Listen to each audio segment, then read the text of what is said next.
สวัสดีวันฝนตกค่ะฝนมาอีกแล้วนะคะ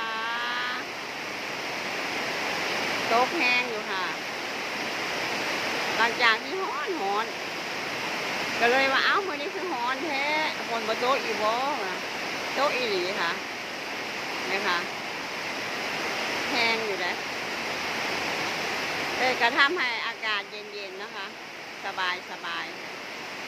คนเว้าดักผิวขนาดฝนจะมาในคืนวันที่16แน่นอนยังบ่ฮ้อกลางคืนเลยจนนี้ประมาณ4 โมงนี่แหละค่ะฝนมาละพยากรณ์อากาศนะคนเราผิวฝนจะมาภายใน16วันที่16เวลาเที่ยงคืนมาก่อนเลยพอดี